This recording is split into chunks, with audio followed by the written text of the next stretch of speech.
এই যে বন্ধুরা দেখুন কি সুন্দর কলা পাতায় ভাপা পিঠে। একটা পিঠে আমি খুলে দেখাচ্ছি। এই যে দেখুন কি সুন্দর শক্ত হয়ে গেছে এবং ভেঙেও দেখাচ্ছে একটা পিঠে। এই যে দেখুন কি সুন্দর।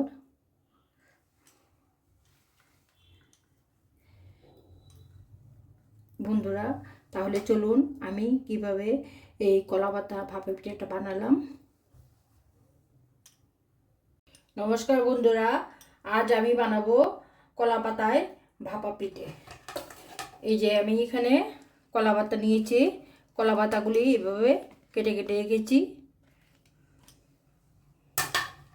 আর এখানে আছে চালের গুঁড়ো, আর এখানে আছে চিনি, এখানে আছে নারকেল, আর এখানে আছে কিছু এলাচির দানা। প্রথমে আমি ক্ষীরটা বানিয়ে নেব নারকেল, চিনি আর এলাচির দানা নিয়ে। বন্ধুরা আমি একটা কড়াই বসিয়ে দিয়েছি, এবার ক্ষীরটা বানাবো। এই যে নারকেল কোড়া দিয়ে দিয়েছি, এবার চিনি দিয়ে দিলাম,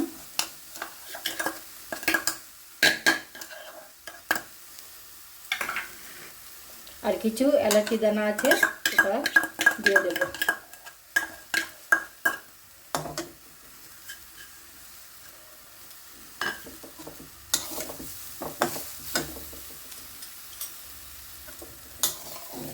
বন্ধুরা এই ক্ষীরটা একদম নরম পাকি ক্ষীর হবে, বেশি শক্ত হবে না।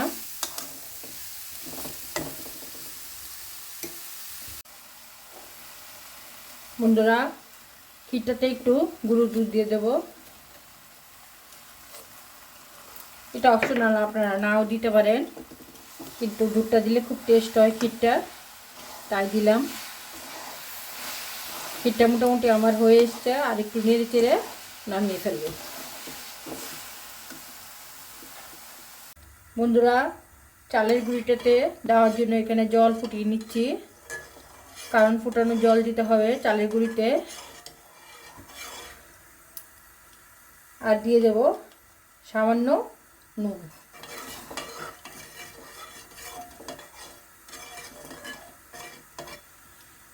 এবার জলটা ফুটলে পরে আমি চালের গুঁড়িতে দিয়ে চালের একটা ডো বানিয়ে দেখাবো।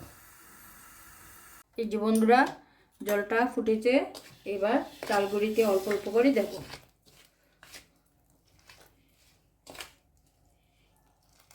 এভাবে অল্প অল্প করে দিয়ে আমি একটা ডো বানিয়ে ফেলবো।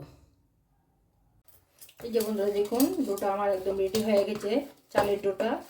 এবার এটা থেকে এরকম ছোট ছোট লেচি কাটবো। এই যে সবগুলো লিচি কেটে আবার দেখাবো। এই যে বন্ধুরা দেখুন সবগুলো লিচি আমার বানানো হয়ে গেছে, আর এখানে কিছু চালের গুঁড়ো নিয়ে নিয়েছি বেলার জন্য। আর এখানে যে নারকেলের ক্ষীরটা আছে না, এটা এরকম লম্বা লম্বা শেপে এরকম করে বানাবো।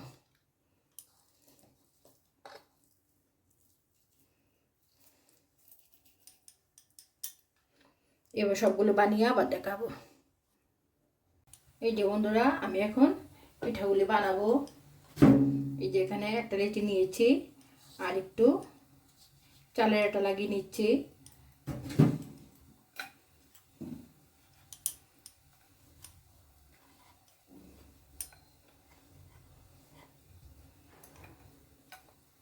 একটু লম্বাটে টাইপের হবে। এবার একটা ক্ষীর নেব, নারিকেলের ক্ষীর, এইভাবে পিছিয়ে নেব।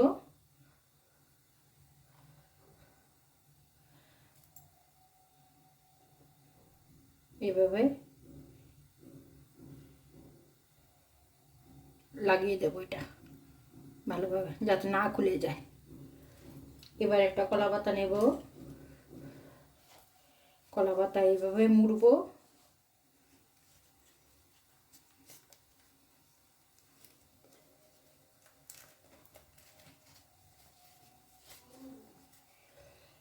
আর এখানে আমি টুথপিক নিয়েছি, এই কাঠির সাহায্যে এটা এই যে একটা পিঠা হয়ে গেছে। এবার আমি সবগুলো বানিয়ে আবার দেখাবো। এই যে বন্ধুরা দেখুন, সবগুলো পিঠে আমার কলা পাতায় মুড়ানো হয়ে গেছে।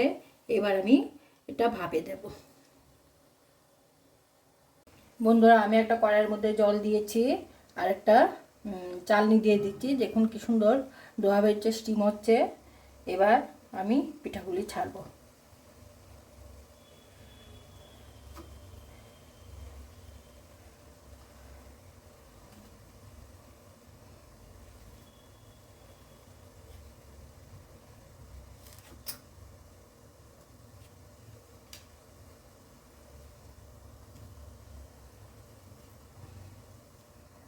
এভাবে সবগুলো পিঠা দিয়ে দেখাবো আবার। বন্ধুরা সবগুলো পিঠা আমার দেওয়া হয়ে গেছে। এগুলো এখন ঢেকে দেব। প্রায় 10 মিনিটের মতো এগুলো স্টিম হবে, তারপর হয়ে যাবে পিঠাগুলো। এখন ঢেকে দেব।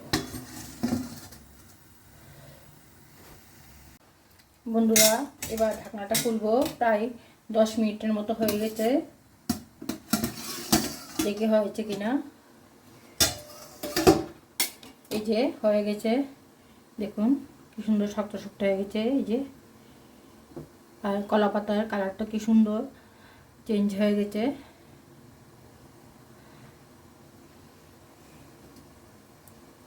এবার ঠান্ডা হলে নামিয়ে আবার দেখাবো।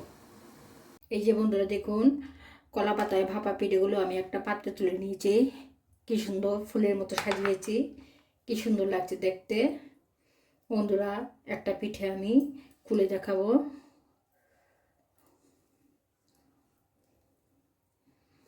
এই যে দেখুন, একদম পারফেক্ট সুন্দর হয়েছে। একটা ভেঙে দেখাবো গরম। এই যে দেখুন কি সুন্দর হয়েছে। বন্ধুরা ভিডিওটা ভালো লাগলে লাইক করবেন, শেয়ার করবেন এবং যারা ইউটিউব থেকে দেখছেন নতুন হলে সাবস্ক্রাইব করে দেবেন। নমস্কার।